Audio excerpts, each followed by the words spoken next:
Hello, everyone. Happy Thursday. It is your business besties, Ronnie Bartless, Ashley Rhoda, brand strategist, business strategist. Oh my gosh, a little bit of both. Who knows? It's one of those days. It's like the Mondayest Monday ever, and it's Thursday. Oh my gosh. So before we went live, we came up with this incredible title of Hey Ronnie, what should we talk about today? And the more that we talked about it, the more we were like, we should just go live, because this is, as Ronnie was saying, what we all do when we sit down to create content, or you want to do a new masterclass, a new course, a new anything, a new service, a new product. There is a phase of brainstorming and I don't know what I'm doing phase. And also, like, what should I be doing? Well, it's that like blank page like syndrome of you sit down to a blank page and like, I don't know where to start. Yeah. I don't know what to talk about. I don't know where to start. And you're just staring at a blank page. And so this might be our shitty first draft today. Oh, yes, the FSD. I love FSD. So for anyone that doesn't know this, I personally came up with this. It's called FSD, first shitty draft, that no one will ever see. You and your team are like, God, how do we make these things? They're so bad. Like, and yet the results we create from that FSD is just mind blowing. So maybe that's what we call it. Except for when you have a talk show and we go live. And then it's our FSD. Yeah. No, it was actually, that actually inspired something for me, is as a brand strategist and someone who creates the identity of companies, I often am starting with blank slate and hard facts, and to create a visual from that. Like, how do I do that? Like, for me, I call it inspiration sourcing or inspiration hunting. And like, how do I do that? So maybe that we should talk about that. Like, how do you find inspiration for your marketing work and operational work? And how do we find inspiration for branding? That might be something. Yeah. I mean, I know from a content creation perspective, I'm really bad about the like blank page. I am one of those. And I tell my clients a lot of times, if you can give me one sentence, I can start from there. But like staring at the blank page is just so hard. So for me, from a marketing perspective, I always start with data, like who's the customer? What are my data points there? Like, who's the customer, number one, and two, then I do the whole marketing calculator and go, okay, now I need to know what's your conversion rate on your website, what's your conversion rate on your ads, and then kind of be able to pinpoint then where I need to be inspired to like work on that marketing flow of stuff. Right. And probably the end goal too, right? Like what the whole point of the marketing is for, and like all of that. So yeah, that makes sense. I remember in art class, they used to teach us this thing. If you had a blank page in front of you and you didn't know what the canvas was meant to be, you could either put a single polka dot in the center of the page, or this is my favorite, you turn around with the canvas behind you and you throw the pencil behind you wherever the polka dot lands. And then you would just kind of gaze at it and something would come out of it. It was the weirdest thing, but it like put something on the page so that then your eye could just kind of fill in the rest, if that makes sense. So, I mean, that's kind of like me in my one sentence, like. Yeah, exactly. Yes, exactly. Yeah. For me, oh my gosh, my inspiration is so weird. It's a variety. Sometimes it's the dry white page and I'm like, I don't know, and I have to go out hunting for it. And other times it's very intuitive and I'll get like signs or thoughts or something that kind of is the catalyst to it. So depending on the project,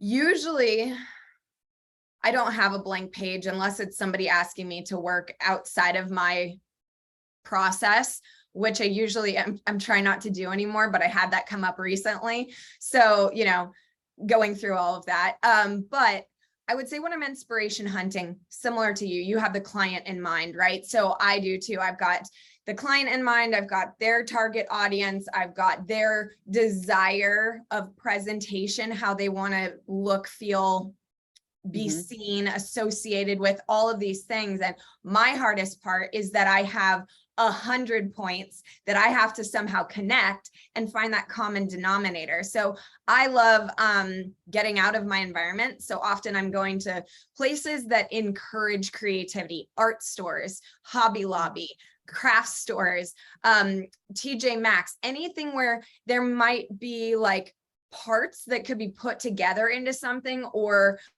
inspiration on end caps in real estate, retail. Doesn't really happen so much through creativity, through conversation. Showers, I get a lot of downloads. So I have a whiteboard in my shower that I just, write ideas on.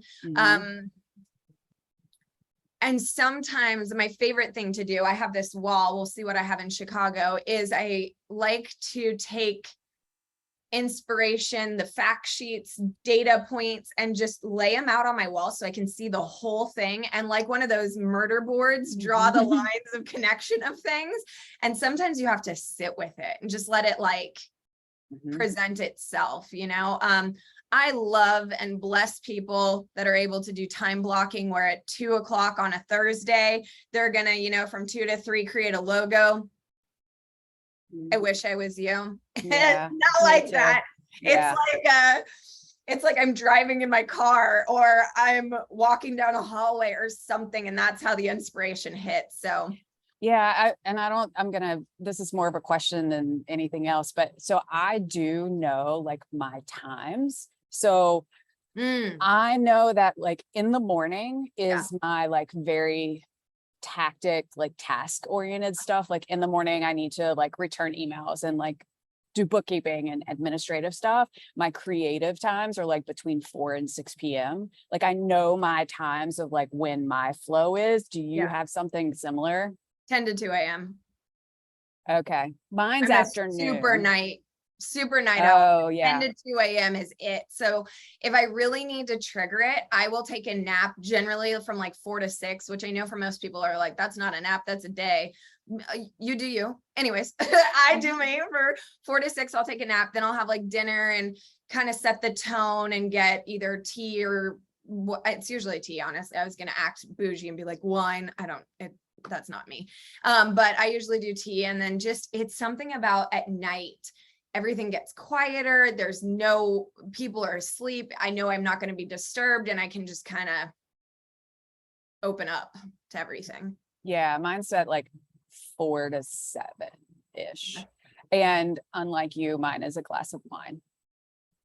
Like it just is relaxing enough that like it helps flow into it.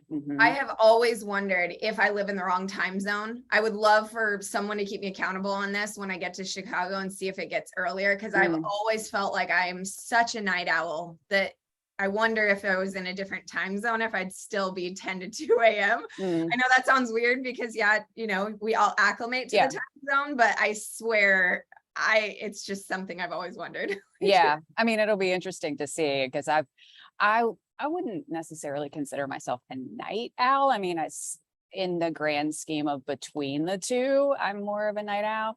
I've always said that I think that morning people have a conspiracy against night owl people because like, I just don't, okay.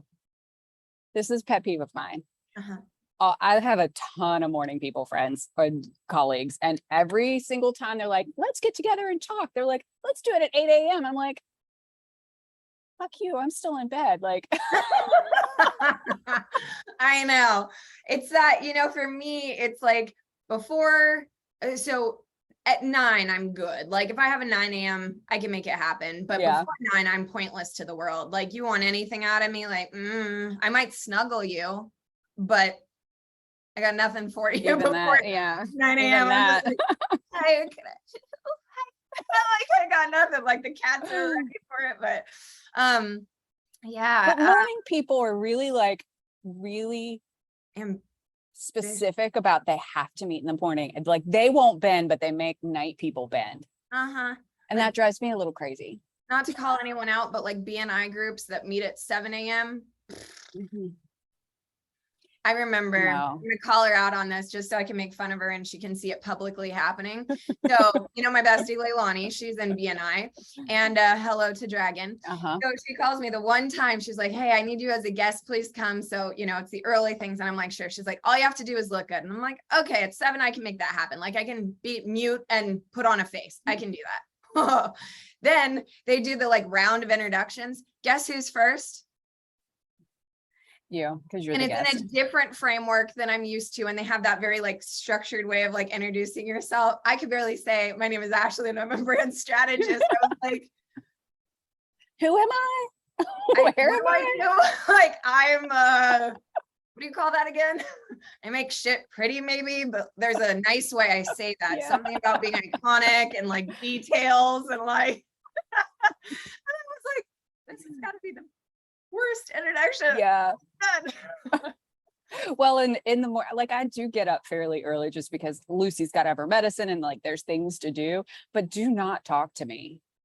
Like I solidly need like an hour before you even talk to me. Like, I know. I'm very eager because I'm manifesting a relationship. So I'm curious how that's going to go down because I've lived alone for so long. I almost feel like what do you call that? Like animal that's lived in captivity for too long or something. Like I just have my ways. Like there's a lot of talking. There's a lot of talking. So many words. So many words, like yeah. I love Alan, but there's a lot of talking. Yeah.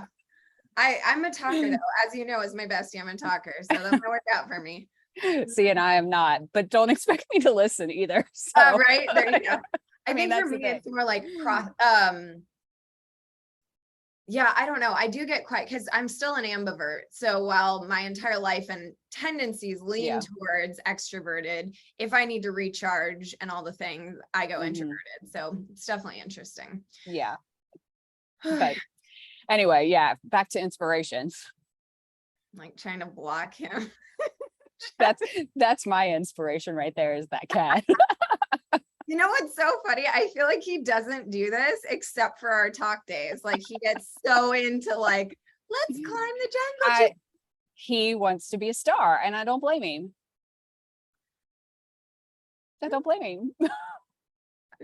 Don't we all? Isn't it called live art? I think it's called live art.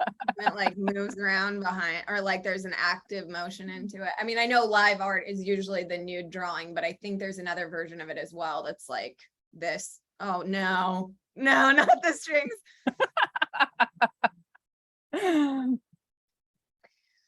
So some people call it birth control, others call it pet control, but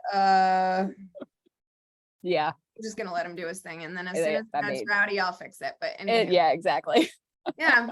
So let's see what else is on the docket. I think another thing I always look at is like what's coming up in the schedule, like what's happening,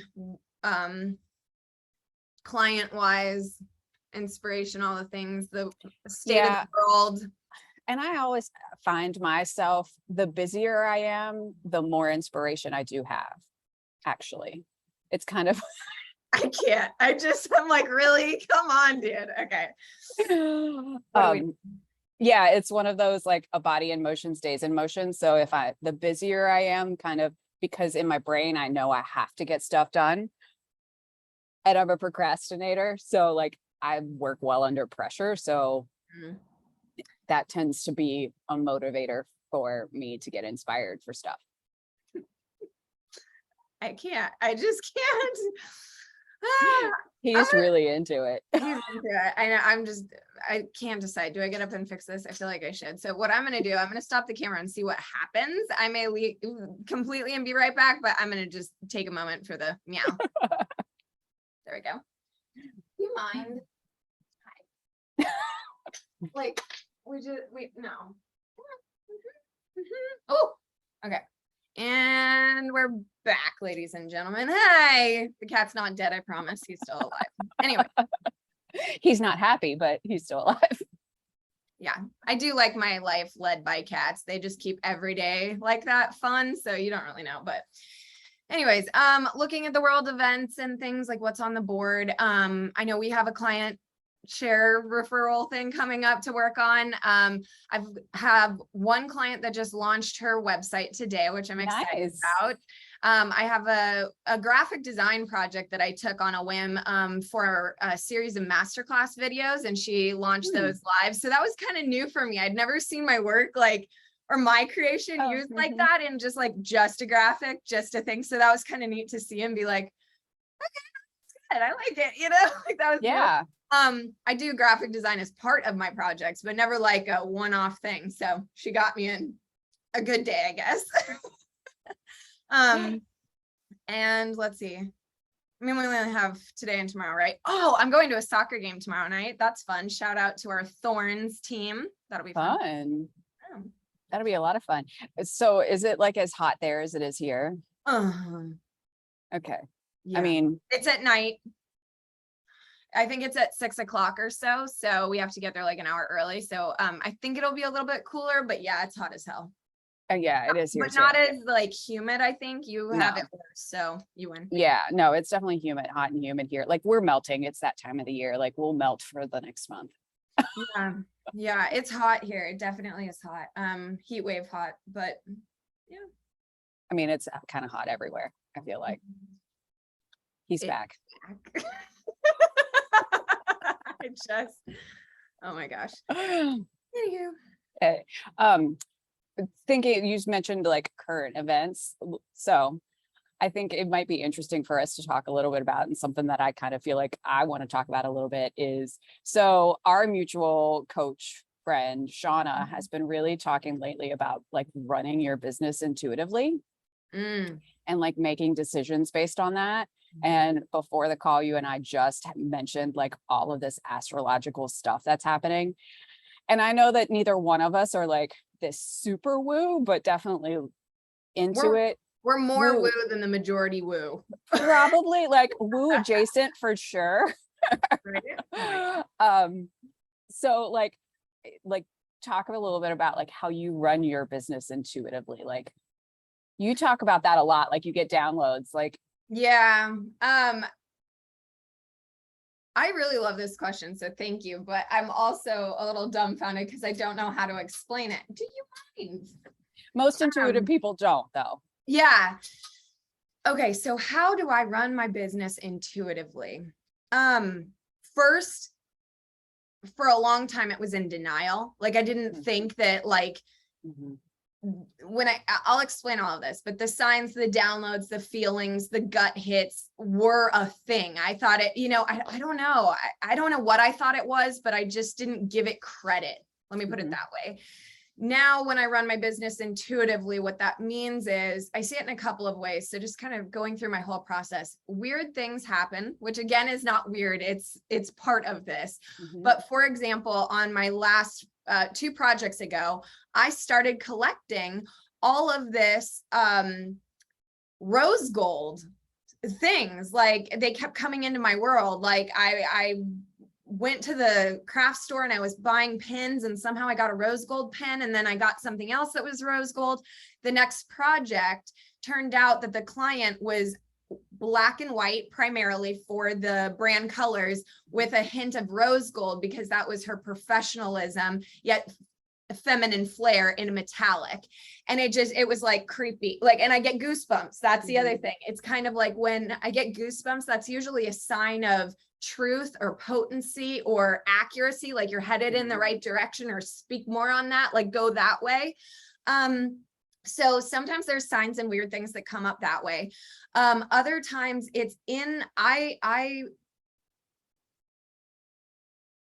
work with my clients in a very interview and like conversation based way. And it's often just, I don't know, I have a freak factor that I pick up when you say certain things, or like someone may have moved on and I'm like, wait, what was that? Like, tell me more about that. There's something there. That one, like I got goosebumps, both sides on that. Sometimes I get them in my scalp, and that's a really big deal. Like, it gets cold almost, and what's our weather right now? It's like 80 degrees. 90, I have goosebumps head to toe. Like that doesn't make sense. Then, the shower downloads. So the way that I like to explain it, so I was trying to explain it to my parents at one point because they've always been very supportive of it, but I don't know that they have it. So like when I was younger, I had what some people would assume associate with like psychic moments.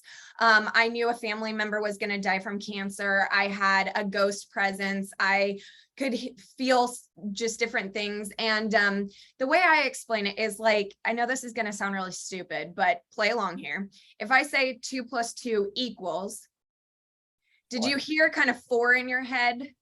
Hear it? That's what it's like when I get a download, except I'll be asking a question. And instead of knowing an answer, like the answer is 4, I might throw out like, what would be the perfect color palette for this company? Or what would be the accent color I need? And I'll hear the same way you just heard kind of 4 in your mind. I'll get like, go with green or go with whatever. And other times it'll be like, she didn't say this, ask about that. So it's not like I wish I'm not clairaudient, which is you can hear voices. I wish people, like if I could tune in like a little radio, I would do it. But just, it's like a knowing that comes up for me in the same way that if we play the game, you know, apples and oranges or peanut butter and jelly. The way that that internal dialogue comes in is like what I hear for cues into my work. And often what I find is people will say things like, there's no way you could have known that. How did you come up with that? There's a deeper meaning behind that. One of my favorite people, Kelly Mooney Photography, shout out to her on her project. I had no idea, but I started acquiring and getting a lot of downloads about sand dollars. See, sand dollars, you know what I'm talking about? Turns out it was an entire inner circle family lineage thing about sand dollars. There's no way I could have known that. Weird things like that. So some people, if you're skeptical, could say that it's coincidental. Other people could say like it's, educated guesses on things. But the way it usually shows up is so different that that's what gives me the woo into it. I'll just out myself. I've been attracted to woo since I was little. So back, I just remember, I mummified a Barbie in the 4th grade, and that started helping me get into Egyptology and hieroglyphics and gods. When I grew up, my parents were Christian. So, there was a God, not multiple gods. And I was really attracted to that idea of like, how can we have one dude that runs everything? Like, I don't know. Now, this isn't against any religion. This is just what my brain was into. Then I started going into the woo stores that you've seen, people might call them witch stores or whatever, with the tarot cards and the crystals and all that stuff, right? But I just, like young, like I'm talking 8th grade, had this thirst to know about it. Like I just wanted to learn about it. Other people were reading,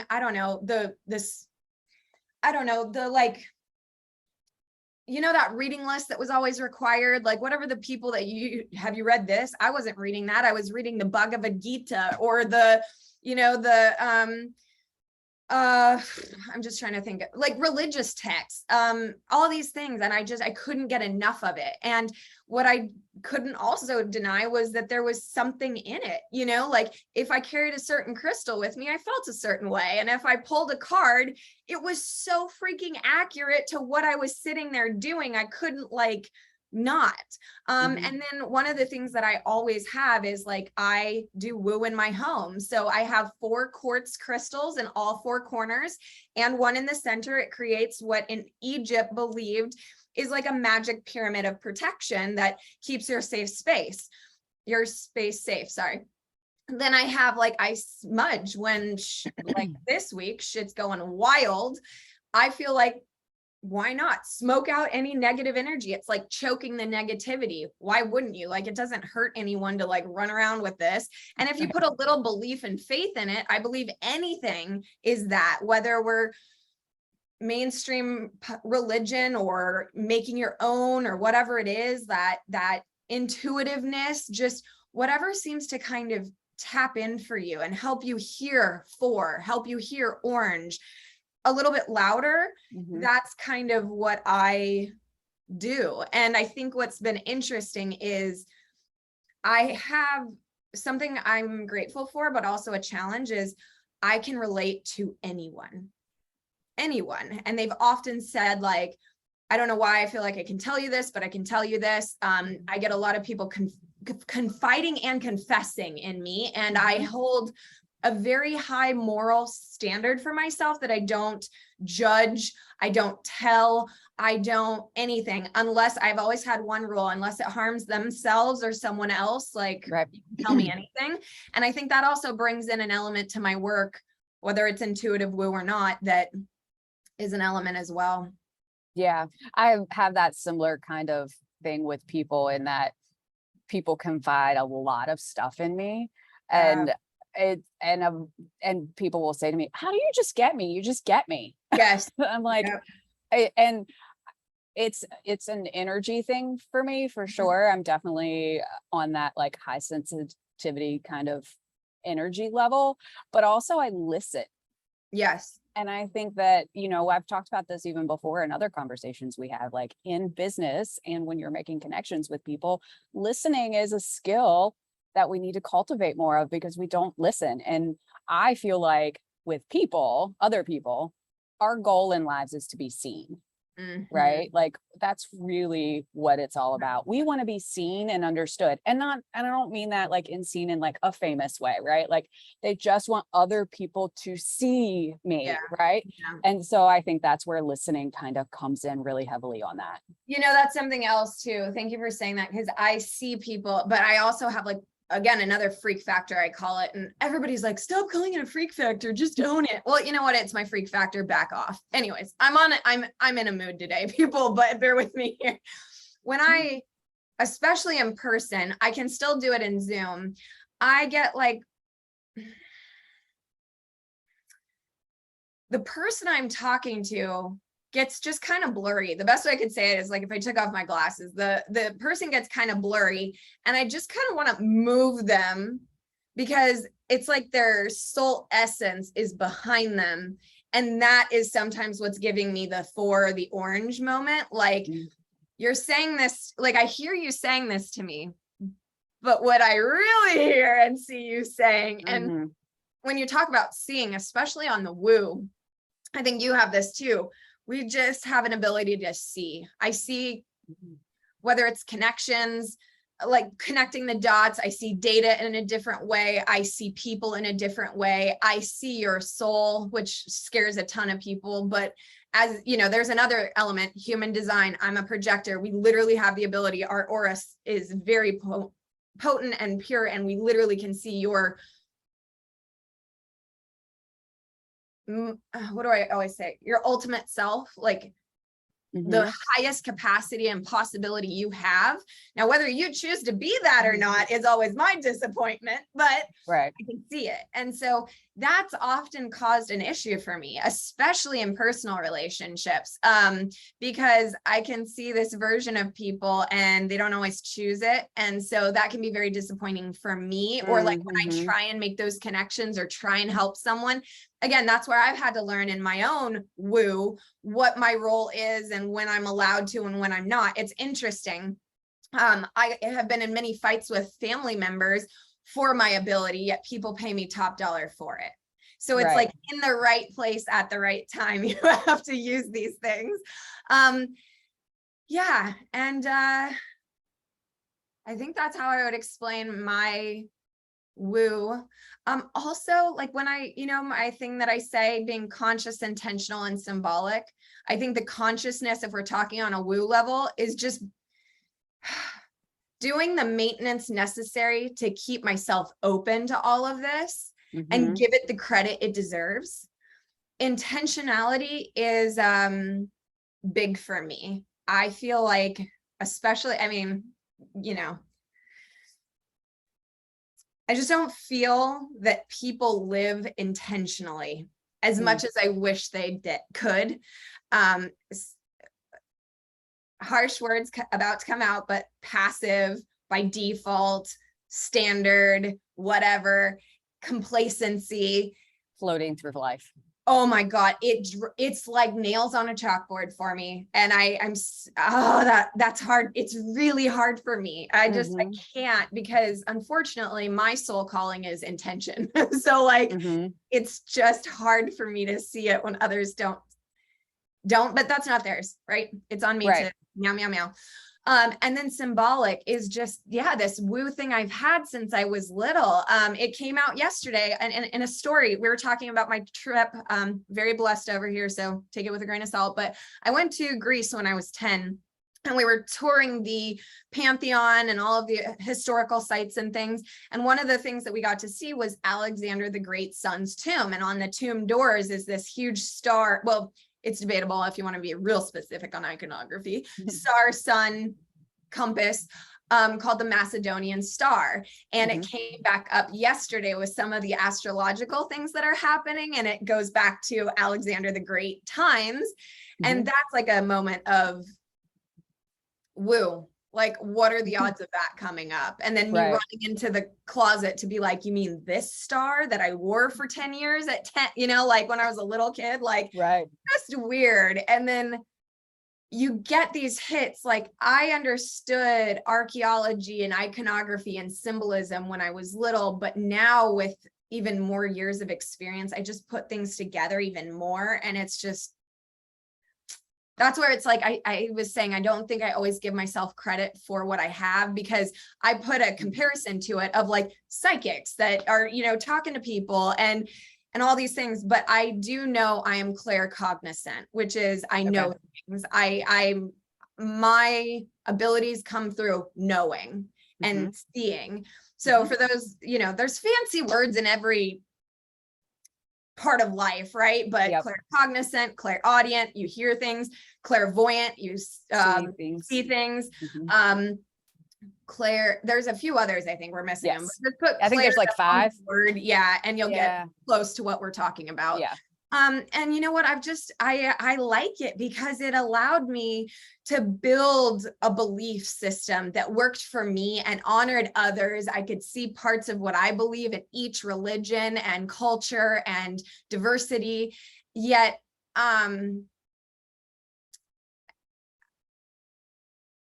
freedom to do it in a way that I felt honored what I saw to be true in the world.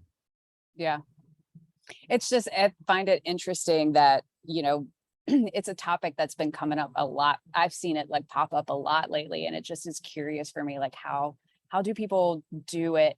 Because my brain is so very logical. And while I have it too, but my brain wants logic to take over. I'm like, but how do you do that? Like, how do you actually do that? Like, that's the annoying part is, I'm linear logical as well. Like, let's all be honest. I studied pre-med pretty much my whole life. I love data as much as you love data points. Yet also, I think I've really ignored this artsy, creative, woo, intuitive side of me for a long time. And the more I let it in, it just, interesting. One thing I will say is, my approach to woo is very much, and I'm trying not to say this, but I keep thinking it, so I will, build a bear. It's very build a bear in my head. There's a lot of people that, and in any religion, there's a right way of following the practice and a right way of doing it. And I think a lot of people get stuck in that. If they're not a perfect psychic and a full, like, I could charge, $95 an hour for this, they think they don't have it. But if you spend enough time in the world, you'll see in this world, what I mean is every single person will tell you everyone has abilities of woo.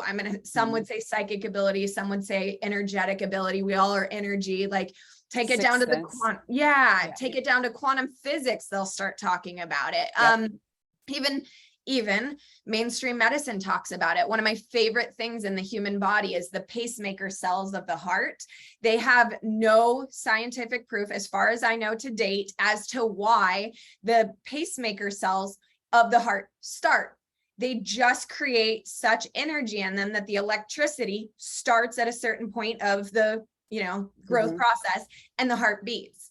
That to me was always magic. And I suffered in sciences when they started explaining things. I remember when I learned that a rainbow was refracted light off of water droplets, my world kind of cracked that day. I just wanted rainbows to be magical. Okay. Like it really ruined it for me. Right. So, you know, some of it's blind faith, but there's no right, in my opinion, again, my opinion, there's no right way to be woo. It's awareness of yourself. Again, that consciousness of like, interesting. Like one thing I know about you, you love rocks. We joke about this, but rocks and gemstones and stones, and you're a Taurus. So for you, I just see there's a connection. You are an earth element that likes the rock stone. So keeping those around you, what does that do? Do you notice, is it different when you wear a diamond ring versus an emerald ring? Is there a scent? A lot of things are scent based. So using all of the 5 senses, like it's almost like a game. Like, what happens when I put these, you know, elements around me? Something opens up, or I hear things, I see things, I notice things. Like it's a game, it's a hobby. I mean, people get this into like wearing Fitbit watches and knowing what their metabolic rate is and what, you know, fatty acids it is. It's just, if you're interested in it, I think that's where people go down this rabbit hole of finding things. But I'm going to be honest with you too. I don't really notice a lot of energy from rocks. Like when I hold them, I'm not one of these people that I'm like it just, no. Sound bath healing sounds cool. Feels kind of neat. Not sure. Reiki, I studied acupuncture. It hurts. Like it doesn't do anything for me because I'm needle phobic. I literally get no response from it. I hear wonderful things for other people. I tried to be a person of it. It's a thing. So again, that's where I just like to give people I engage with the permission to explore it, have fun with it, and give yourself grace to be like, that works for me or that doesn't work for me, and just find the things that resonate for you. I think that really also correlates with a lot of business owners in what you said about like these finite ways of what you should do in certain realms of religion or woo or whatever it might be, of these like rules around it that you have to follow to be that. And I think we do that in our businesses as well. I think I need to take my own advice on that one, because thank you for that. That was a really good reframe and true. Yeah, I definitely get sparkle syndrome of like, ooh, shiny. I mean, like, I am a course whore. I claimed it in public. I own it. If you have a course, I'm going to want to take it. I love to study. Again, being a projector, one of the things that, I mean, here's the other thing. I could be a Taurus. I could be a watery Taurus. I could be a projector. I could be, and what am I, ENTJ or something? There's so many personality tests too. You know, I was on a call and someone came up with like financial archetypes. And I was like, God damn it, another one. I need to take that test. And I think, you know, here's what I have to say about mastery is, in the beginning, we need archetypes and structures of I'm a Taurus, I'm a entrepreneur versus I'm a business owner. We need those frameworks to kind of build our base. But after that, which I don't think they give credit to the transition phase, because you don't really know what's happening until you're in it. And then you get vertigo and all this other crap in the morning. Hashtag we should talk about ascension sickness. But you do get to that point, and I think I'm at that point, and you just gave me permission to realize I need to build a bear of my business instead of all these other things, because I'm definitely up leveling. And one thing I just mentioned, but I'll say it again, is ascension sickness is something that I don't think people really give credit to. It's like, so ascension sickness is when you go from one, what I'm going to just call level of understanding the world, who you are, what you're doing, everything on this, to the next level. And it's called ascension sickness, just like altitude or up or anything. You basically get the lightheaded, dehydration, sickness. Some people will get actual like colds minus some of the normal symptoms. Like you feel like you're run down like a cold, but you may not be sneezing like a cold or something. And it always manifests in different ways. But this morning, I'll give you an example. I shot out of bed, like up straight. With vertigo. The whole room was spinning, like like I thought I was gonna projectile vomit, get so sick. I hate vertigo. I get it so bad. And I sat up so fast, I think it turned my inner ear enough that it like stopped it slowly, and just like waddling to the bathroom to just get like my vertigo drops. It's basically motion sickness. And then to realize I'm out of, oh, it starts with a D. Dramamine. Dramamine. Yeah. I was like, this is gonna suck. Just like sitting there like crap. And for me, one of the things I get is ascension sickness. And vertigo is how the universe likes to tell me I'm at the next level. And it sucks. The hot flashes, the sickness. It's like, if you've ever gotten the spins when you're drinking, you know that feeling? I was getting ready to say that's a hangover for me. Yeah, it's like a hangover, but I didn't get to drink or do anything fun. Yeah. So yeah, it sucked. And then just, ripping off clothes because I'm so hot and I'm sitting there like, oh my God, I can't move. So it's not all good and bad. The other thing that I know I am is an empath. I think you are too. I think we need to have a lot more discussion about empaths in the workforce, because we're compassionate people. We care about the work that we're doing. And often we absorb the challenges, the pain, the transition that other people are going through. And we don't have the discernment to know it's not ours, and to be able to like wash that off, or negative energy wash it off. And then it kerfluffles our internals. I had this conversation yesterday with my business partner, Jim. We went to lunch, and he also is a highly sensitive person. And so he calls me antisocial all the time. So like whenever he like does something like that, he's extroverted. And so like when he does something, he's always like, okay, I'm giving you warning. Like we're going to this place at this time. There are going to be people there.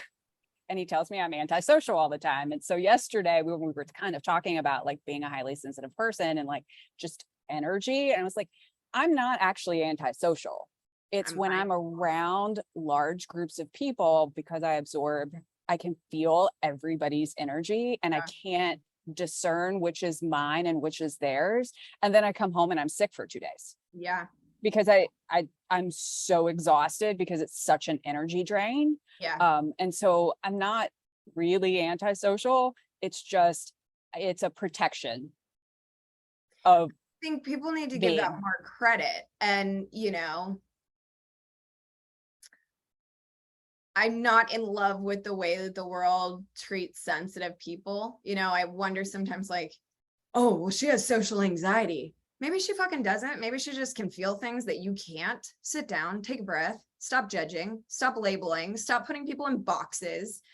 That's what I don't like. I think that's what's really interesting. Happens with women a lot. Yeah. I don't know, because she particularly in the workplace. Yeah. I'm going to be very vague, because I think she may come on our talk show. I had a great conversation yesterday with someone. I'll be very vague. Let's see if I can do this. And it was interesting because I talked to them, and they were in so many different realms, 25, queer, just got her LLC, and like celebrating, like that was the biggest thing. And I just kind of wanted to love her for it, because I was like, that's nothing. That doesn't really do anything for you. But it was kind of like she had like launched a website or something. And even that, like I actually kind of understand, but I was like, the LLC, like, okay, yeah. Like really now you just need to be mindful and pay taxes. I don't know why you're so excited. Like, great, good for you. Anyways, but I do remember getting my LLC and feeling very professional about it. But like, she was like, I don't know. She acted like one of my clients that like birth a brand. That's why I was like, oh, I don't know. But going to college, doing all these things, and it's just really exciting. But yeah, I think we can I think we have the ability to be in diverse realms that other people may not enter into, and they just need to treat us with grace and ease.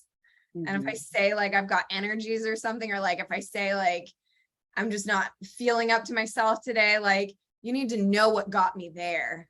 Like I may have talked to somebody that was suicidal this week. I may have talked to somebody that, went through a divorce. I may have talked to someone that lost a child. Like, you need to respect if I'm going through this. Yeah. Know?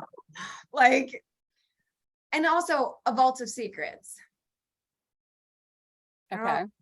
You know what I mean? Like,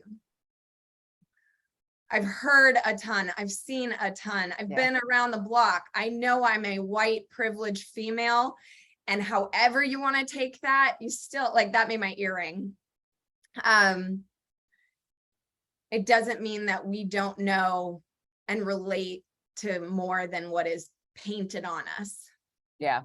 Well, and in the workplace, I mean, being somebody that kind of was in larger organizations for the early part of my career, you know, being in the workplace, it was so very common early in my career for people to be like, don't be so sensitive about it. And it has this stereotype to it of being sensitive, of, oh, you're overly sensitive. And so they make the connection of you're overly sensitive, so you're not good at what you do. Or you're weak. Or you're weak. Straight up. Yeah. Yeah. Or you're weak. And so it's very stereotyped in the workplace in that regard. And I think that we're starting to see it, that kind of shift a little bit, but not in like large ways, particularly in big organizations that it should. But for sure in small business, it's starting to see a shift because we're talking about it so much more. Yeah. I also find, like, I got caught up this week, like, facts, not feelings.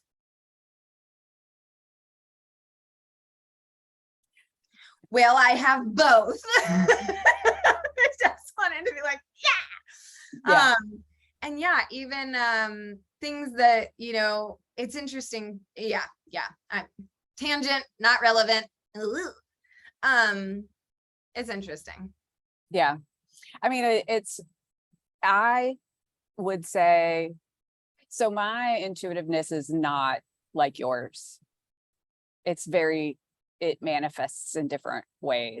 Talk about it. You know, I mean, I think that we all have our own things. I am also like you, though. I just hear things. I meant to ask you this earlier. Do you get a lot of dreams?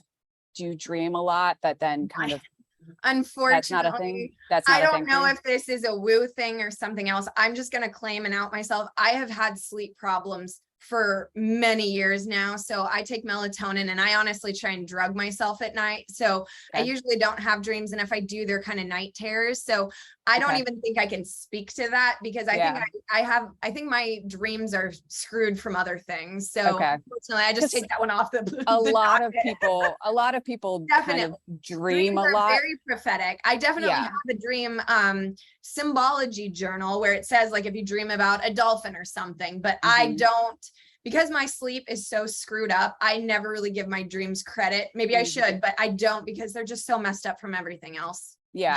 Yeah, I'm also not much of a dreamer. I know people that are, like, they have these just like psychic dreams, and that is not something I have.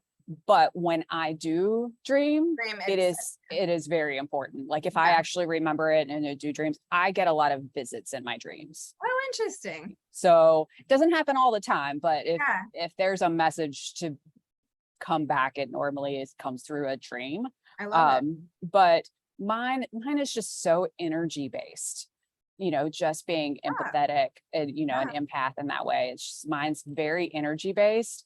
And in my business, I haven't leaned into being intuitive.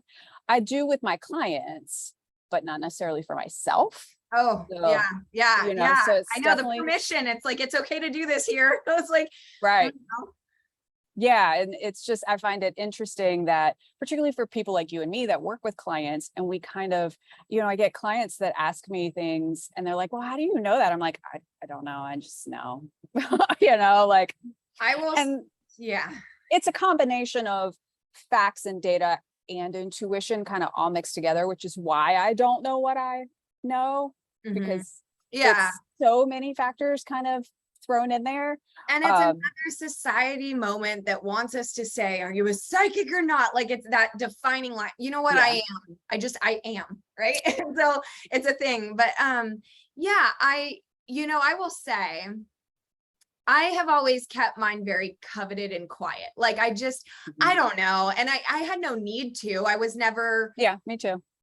hurt for it, teased about it. I wasn't anything weird. I mean, nothing. Nothing. It felt private, to be honest. It was just kind of like, I want this for me. I really don't want to hear what anyone else has to say. And I was very blessed. My family would let me bring home the Quran, a pagan book, a book of shadows, to a Bible. Like I was in all of it. And so I never once, I did remember asking my mom at one time, do you ever worry about me? I'm kind of a Fruit Loop over here. And she's like, no, I think it's really interesting. And the things that you do share are just kind of interesting takeaways. You know, I had my dad help me build what I called my moon cabinet. So we had these built-in floor to ceiling shelves, and he helped me cut like, I don't know, an inch or two off of like 5 of the shelves. So they sunk in, and I had like a door I put on front, but it was a moon face and it cut out like that. Do you know what I mean? So it was like, it was cool. So I was always in a safe place. I will say that not everyone is always in a safe place to explore spirituality, religion, whatever, but I was in a safe place. But it also just felt private to just like, no one else needs to know. If you're interested, like when people come over, they'll see things in my place. Like I have a Ganesh hanging, I have a Buddha, I have the crystals. Like they might ask, and they're like, the heck's this? You know, one of them, the cat sitter, she knew it. She picked up my spare keys, and there's a Greek evil eye, you know, the blue, white, blue, black thing. And she's like, I know this. And I was like, good for you. So it's sometimes a conversation starter too, you know, like whatever. I've got like a Zen frog on the floor. A lot of people love that one. But I never tried to be woo in business. My clients, with my secret, you know, thanks and gratitude, kind of made it a thing. They often will be like, you need Ashley. She sees things, or, oh, just listen to Ashley, like just trust her, or hey Ashley, can you do your thing? I'm like, my thing. You know, or the personas, that's a hard one, because like when I said this and I can see the persona, that's what I've now named it, a persona. It's your iconic persona because it's your ultimate essence.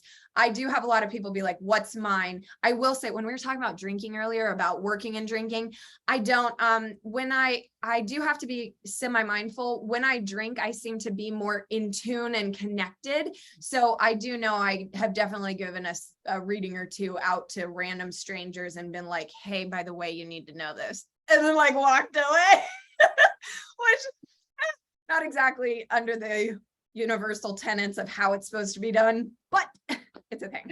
Well, and like, speaking of like things like that, so in college, I've always been one of those people, I'm fairly kind of like socially awkward. It's hard for me. Like I feel so awkward just to walk up to somebody at parties and be like, hey, I'm Ronnie. Like, let's talk about something. I don't know. So when I was in college, I read a Cosmo article that like a great icebreaker at like parties, particularly to meet guys, was to read palms. And so that's really kind of how I got into it, was I bought a palmistry book so that I could have something to talk about at parties in college. That's amazing. No, like palmistry, you know, there's so many things. And too, the other thing about the woo world is it's almost like picking a foreign language to speak. It is so intricate and deep. Like this is not easy shit. So like, I appreciate the specialists, our astrology people, our palm readers, our human design people, our anybody that has taken the time to master one of these things. Good on you, because I even feel embarrassed. I'm so novice. I know enough, like a thin layer of everything, a little bit deeper of some, but I mean, even tarot, bloody hell, there's an entire hierarchy, and you know, the oi. And then they're upside down and it means something different. And then if it's like over here versus over there, one of my favorite humans, we were talking yesterday and I said, I kind of want to make like an astrology dummy guide for your audience, because she's talking about the 8th house with the node and the moon and the and I get like, a little lost. I can't. I'm like, I know more, not more than the average person. I know something about this. If I'm confused, I'm just slightly worried about those that don't even know what I know. And I don't want to miss people. And I would love to like watch her videos and then be able to pull up my guide and be like, pause. Okay. Moon in the 8th house. Moon means this. 8th house means that. Because that's my analytical side that you talk about that wants to know that. But yeah. I get a little lost in all of that too. Yeah. Because it's so deep. Yeah. I don't know. I'm going to show you something. It's too small up there. Hold on. So like I said, I never meant to do this in business, but someone made me this freak factor. That's cool. Yeah. It's like a little hashtag freak factor. I would say it that way because I just felt freakish, like not I'm a freak, but like, whoo, that was weird, like that kind of thing. And so that kind of caught on. And like I said, it was kind of a rumor referral thing that the clients made it a thing more than I made it a thing. I mean, I definitely say like, I got a download. So sure, that's in the declaration of woo. Right. But I didn't like say, I want to be a business intuitive. No offense to everyone that calls themselves that. Yeah. It's like, you do you, but I didn't do that. It's, yeah. And I don't want to supercharge my business in that way either, because I feel like that can also, it's a good strategy. So here's the thing. If you want to work with primarily the woo world, it's a good thing to declare as a brand differentiator, and it will put you in a marketplace and position you. Good. That's good if that's your choice. Right. I personally want to stay open and welcoming to all, that's my personal choice of how I want to do this. And I just respect whatever's in front of me. If you want to be super Christian and we don't cuss together, I honor that in my clients. And the other ones that are like, fuck this, fuck that, fuck you. Hey, let's talk. Like, I'm down for that too. Like I definitely know my brand is happy to cuss and use profanity, but I'm also respectful of those. Yeah. Well, and I think too, like while you might call it your clients might call it your freak factor, a lot of business people talk about their superpower. I mean, it's the same. I mean, it's the same thing. It's just a different word, and words matter, but superpower. That's funny. Yeah. Or super normal. Right? Michael Weston, shout out to Michael Weston. He calls it if everyone's normal, super normal. And we all have something, we all have our thing. I think it's leaning into it. I know over so the theme of this last year for me has been own it. Own your authority, own your woo, own who you are, own your identity, own it, just own you, like who you are. So I'm still learning. I don't want to act like I have this mastered in any capacity, but I'm mindful and aware of it. So that part I feel proud of, I guess. Like, yeah, if you want me to bring my full woo, like I'll have clients be like, can you do your thing? Like your thing. I'll be like, yeah, hang on. I just kind of like, I can really switch it on. Or if there's a meeting, I know we're going to be doing that, especially on like what we may end up working together on, the persona, identifying someone's iconic persona. That day, I definitely do all of the things that I spoke about. I will sage the house. I will wear whatever's like calling me, like this is how I want to present myself today and be open. This feels open to me and charged. Like I might have a ring on, I might, whatever I'm doing, I will definitely have water and tea and like candle burning. I get in my space that I know creates that openness, right? So for those days, I'm very mindful of it. Other days, you might just get me showing up from Zoom to Zoom to Zoom to Zoom. But I feel like that's also when you are woo, there's an integrity to it of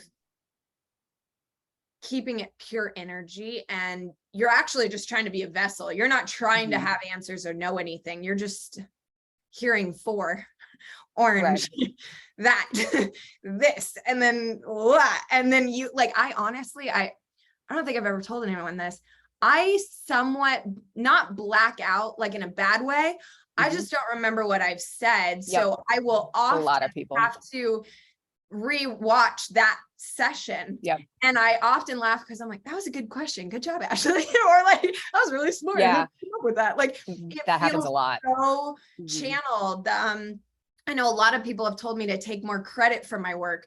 And every time I'm told that, I say the same thing. I don't feel like I can, because I feel like it comes through me. Like, I know when I'm like, I did that, like I wrote that note, like I did that, but this doesn't feel like I did anything or had any part of it. And so like, it's hard to own it. It's like, own that baby. I didn't make that. Like, I don't know. That's not mine. Okay. Own the baby. That one's mine. So like, I think I'm a pain in the ass for a lot of business coaches, but I'm a me. Yeah. Well, and I think too, you know, it's just finding our own paths and all of these things. So when I worked for the software company, my boss there was very much a narcissist and an energy vampire. And so, you know, that very, like those first couple of months, we'd have meetings and he'd come in for a 2-hour meeting and I'd go home and I'd feel like I had the flu. You know, I mean, it just drained, he would just suck so much energy out. And it took me like 3 months to figure out that if I wore like all my emerald jewelry, it like protected my energy a little bit better. I wasn't so like exhausted afterwards. So like figuring those things, which is not the same for somebody else. No, like, that's very specific to me. Yeah, there's no like headache Tylenol of this world. It's like, grab your arsenal. Like, that's one thing that I do like about Wicca, pagan, whatever, is that kind of culture, religion, and thought process. There's a lot, it's almost like a mystical toolbox that they will put together whatever they want to create, you know, what they call an altar of sorts.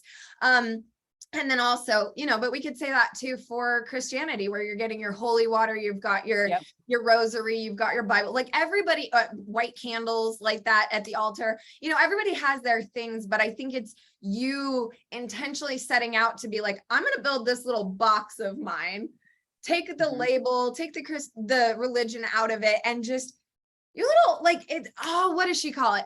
We got to credit Shauna Van Bogart, Shauna McKenzie, depending on when you met her, before married or after married. She calls it your spiritual hygiene. And I love that. And I think it's just, you got to create, like we do in our bathrooms, you've got a sick kit and you've got a health kit, you know, vitamins, wherever. You got to create your like woo kit, let's call it that. And just these things that help you and seem to do things. And yeah, you don't always have to know why, but if it works, it works. Like, I'll hex you any day. Sure. There you go. I don't know, or I'll, you know, bless you the next day. It's what works for you in that capacity. You know, I think cats are one for me. It's interesting. I get a lot of, they call it familial energy from these. It's interesting. But I've said it before. I think Lucy might be my familiar. Yeah, I know Max was 100%. These two, one for sure. The other one, I am so excited to have a decade together, because I don't know what the hell I'm supposed to learn from her, but it's something. It's something, because there is no way she is in my life for no reason, but my meow, meow, meow, meow. Like, also water is a big one. You talked about emeralds. Mine is water. I'm a freak of nature. I shower at least 2 times a day, not because I'm dirty, but because it does something. It like, do you know your moon sign? No, not off the top of my head. Okay. I'd be curious to know what your moon and your rising sign are, just because you're so you are such like a water person, whereas Taurus is very earthbound, which is also still water. I mean, it's still natural, but I would be curious. I bet one of your other, like your rising sign or your moon sign must be a water sign of sorts. Yeah. I can pull it up and see. I know I'm disappointing Uma right now because she spent such a beautiful amount of time building out my chart. Again, when we say this shit's complicated, like, but I do know my chart makes sense of my wateriness. But I am like a mislabeled star in the universe because I'm supposed to be an earth sign, and like, I mean, the most I did earthy is like, I like fake plants and granola. Well, I mean, I know that they say that they associate that with signs, but you very much have a lot of Taurus characteristics. Oh, I know. I'm very Taurus-y, but I'm very Taurus. Elemental part. Yeah, I'm very Taurusy too, but like my moon sign is a Leo, so it's real fiery. And so like in my head, I'm that way. I might not always be that way externally, but in my head, I'm that way. And then my rising sign is a Cancer. So like my goal on this earth is to learn to have feelings.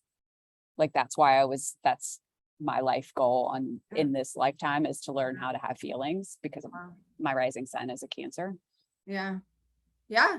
It's fascinating. I mean, the things that you can learn and what you choose to be like, yes, that's for me or not for me. I mean, it's all up for grabs again. Remember, like you can identify as a Taurus, you can identify as not one. You can, you know, it's all just data, right? Yeah. That we talk about data.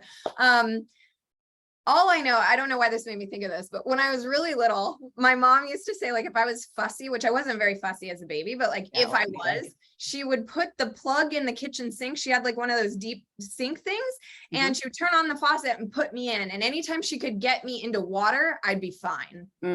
Like anything. Or she like, and in weird places, like the kitchen sink, that's not usually where you put children. Well, I guess it is, but not, I don't know. A lot of people bathe their babies in the kitchen sink because it's smaller. And I guess so, but I don't know. I was just like, Mom, what were you like doing?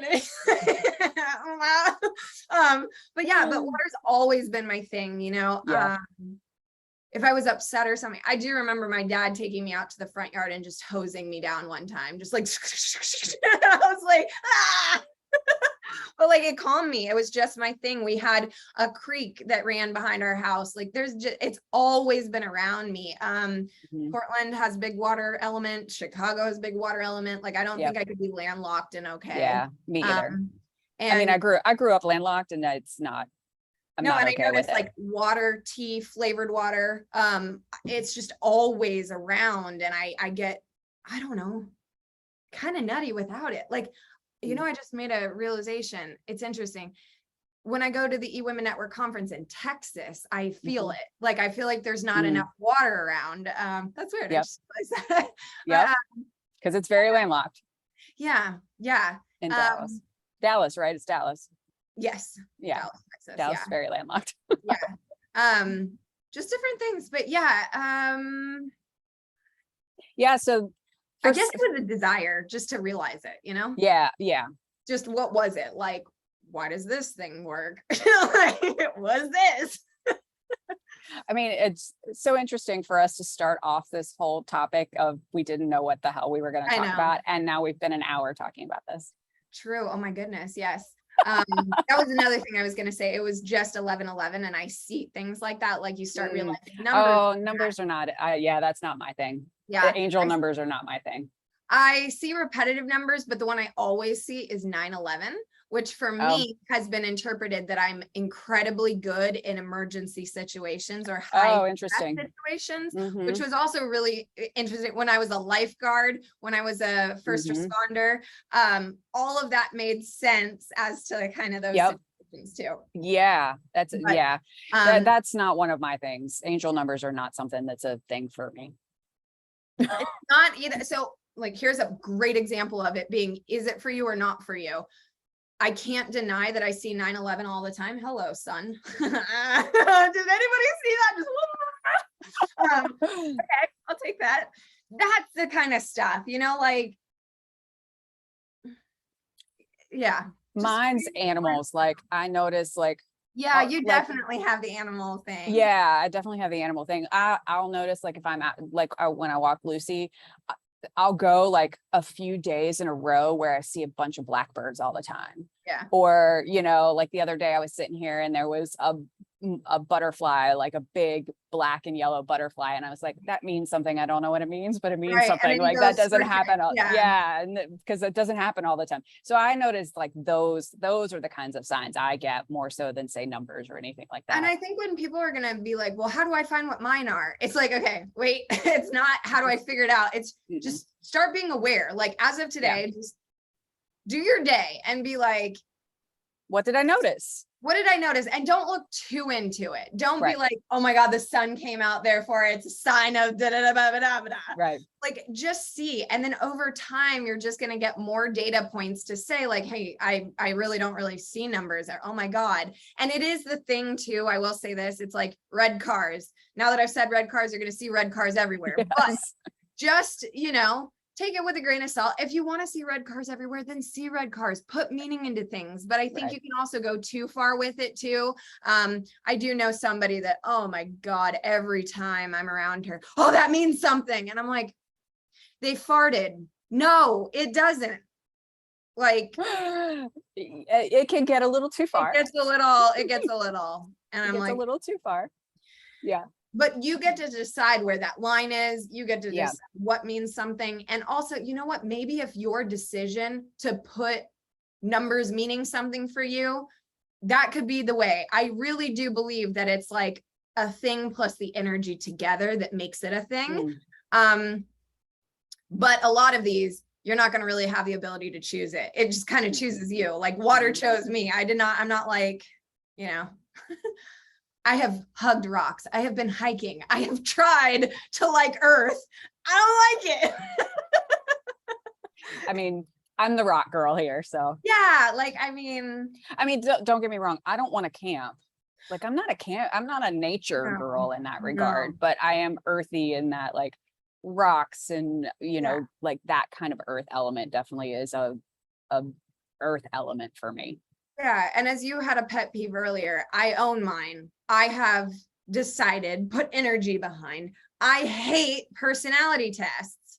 All of this shit, I hate. I love them and I hate them. Stand it. Putting me, okay, today I'm a Taurus. Now I'm a projector. Now I'm an ENTJ, whatever. Now I'm this, now I'm that. Like, I am so tired. And this might be my own issue. So excuse me as everyone sees this publicly, but I am so fed up with people and things putting me in boxes, telling me what I am and defining me by that. Like, well, what about the fact I have an entire leg outside that? Like, does that do anything? Well, wait, I just want people to break through that, because I think that's what creates some of this, what I was bitching about earlier about this, like, complacency and default and just not choosing more and just allow, like, just baselining. I think because you allow that to be the outer limit for you. Like as a Taurus, these are my things. Like that's as far as it goes. And I somehow, I don't know why I chose to do this in this life, but I fucking jumped the outer layer and I'm like running around the outside, like, y'all come over here. Like, so it bothers me because I see a lot of people, especially in the branding world, they come to me and their heart wants to be on the other side of the wall and everything they've been told is on this side of the wall. And they need somebody to just be like, yeah, hop over. And they're like, I can hop over. Yeah. Like so prevalent in business. Oh my God. It's so prevalent in business. There's no right all way. The shoulds. Yeah. All the shoulds we do. Yes. I talk about the should be shower. It's my way of doing it, but get into the shower and think of, I should be this, I should be that, I should do this, I need to do that, all the things, and just think of them until they all wash away. And eventually, if you get to a cold shower, real helps make them go away real fast. And if you forget, then get back in and you've got a cold shower to help you get to it. But it's like, I find it starts with these labels of the difference between an entrepreneur and a business owner, the difference of a, first CEO. year. Oh my God, like, go away. I'm talking to somebody right now. He has to be the most successful person I know. He just has to be like, and he doesn't do anything by the norm. Like they were asking me about an event coming up. Don't ask me, because even if I told you, everything you touch goes to gold. Do it your way. Like, don't worry about this. Like, I did have a question about, like, don't you want this to get bigger reach? Like, it's a great moment for you, but they only invite the client list. Like, when you want to tell like the rest of the public, like, everybody what's going on, but you know what? That's your way. And You do you. Like there's, again, woo, whatever it is. But I think that there is a grounding cord, whether it's you being their marketing COO, business strategist. I think there's my help of being an outside person. We can't see our own eyebrows. We need perspective. I do think there's a way of testing the limits, running around the outside wall and coming back in for sanctuary and then running around again. Like there's all of that. But I am, oh my God, I'm pissed right now with this freaking, and you know what I hate about it so much is it creates internal limiting beliefs that then block us up. How dare you give me a should? God, dude, that's gonna stick. Like you know, and so I just wish for myself, for everybody, and I'm the worst at it. I'm a perfectionist. So like, it's a blessing in my line of work, but it is a curse for how tight I can clutch. You should do it that way, Ashley. You could be this. Why aren't you doing it that? Like, ah. And I just. That's why we're course junkies too. Oh, yes. That kind of relates to that. I think I'm a data whore too. I forget, I said a course whore, data whore. I don't know. I love knowledge. The more I have to work with, the better I can create. So I think my thirst for knowledge, I can hear somebody, I don't know who that was, but don't call it data whore. It's thirst for knowledge. Oh my God, go away.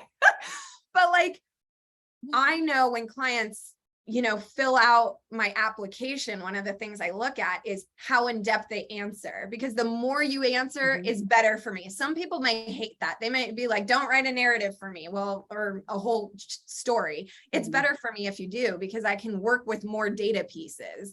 I don't mind the succinct person. That's a decisive person that works, but I'm going to have to pull it out of you.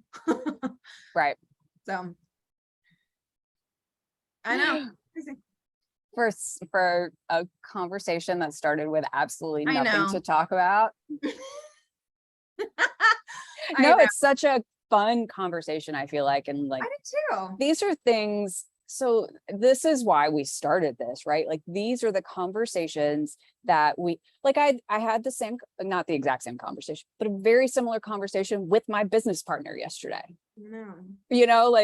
So I think these are conversations that business owners have kind of in secret 100% and don't really talk about, and we really should. I just said the terrible word of should, but you get what I mean. Like it's these conversations, while yes, tactically we might need to know that TikTok is the new thing and that's how we're going to reach certain target, blah blah blah, right? But when we're really talking about how businesses run and how we make $1 million or make fuck you money, these are the conversations that are what they're about, right? Like, it's not tactics. No, it's an identity and it's a being. And I hate that because I'm still learning it and still understanding it. Well, and this is the thing, we always will be. Yes. There's never an end to it. It's always the connection and conversation that yields conversion. And I think that I do think is the golden core, that no matter what course you take into it, understand it. I do feel pretty confident in saying, if anyone is looking for the secret to business, it's connections and conversation and conversion. Right. That part too. But I mean, like, you don't even get conversion without connection and conversation. I feel like that is the golden nugget of all things. I mean, we get so distracted by all this other shit. And it's mind blowing, but I agree. I do think that these are the conversations that happen. That's what I was going to say too. It's like before, 2020 and COVID and everything, that we're just so locked out now of this moment. So unless you're working for a business, especially, I know I'm worried about this person that's, 25, just got up her LLC. Who are you going to talk to? How are you going to get around the right people? It's not going to be how you effort to the top. That doesn't matter. Yeah. I mean, and I've said this even as a young person in my career, looking for jobs, right? Like I never once got a job because of what I know. No. No, not a single, not a You single. know, I mean, If anything, we got disqualified because we were overqualified. Yeah. I mean, I've always like I know. any job or client that I've really ever gotten has been who I know, not what I know. 100%. Everything is who you know in perfect timing. Absolutely. Yeah. I mean, Absolutely. sure, I've sent in a resume and somebody's called me back for it, but then I've got to make a connection on like who I know. Yeah. When I did have jobs, I just walked into places that I loved. So like California Pizza Kitchen, White House Black Market, whatever it was, even the Matchmaker.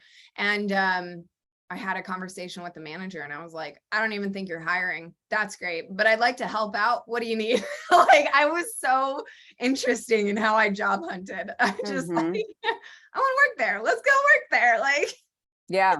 I mean, the only reason I got my first job in high school was because my best friend worked there. yeah. You know, I mean, Yeah, that's the secret to it. It really is. Yeah. Love it. Well, should we end on that note? Because this has been the longest we've been. Longest video, yeah.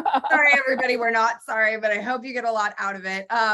If you make it to this point, I think we should tell them a couple of things. Number one, don't forget that we offer hot seats. Yes. So if you're interested in hopping on, you want to be the center of attention and both a marketing and a branding focus. We will help you in any way that we can, giving you our free insight and advice as we would for any of our private clients. So even if you are in need of like a C's candy sample of us, that's how you can do it. Yep. I know I offer free complimentary 30-minute brand strategy calls. If things are going tough right now and you're just like, I need to talk to somebody, I offer that. Ronnie has incredible VIP intensives that are not free, but fabulous and definitely something to consider if you're looking to get a taste with working with her. And let us know if you get to this point, please comment, like, let us know what you're thinking. Like, we're here just openly sharing, like, it'd be great to hear from you. So yeah, I'd be curious to know other people's like opinions on these kinds of topics too. Yeah. Where are you on the woo spectrum? Have you found your woo? Do you know your woo? Or are you like, I don't know, but what you just said clicked something. I'm gonna go hang out at a woo store today or a bookstore, whatever you want to do. Yeah. And then what do we talk? Ascension sickness.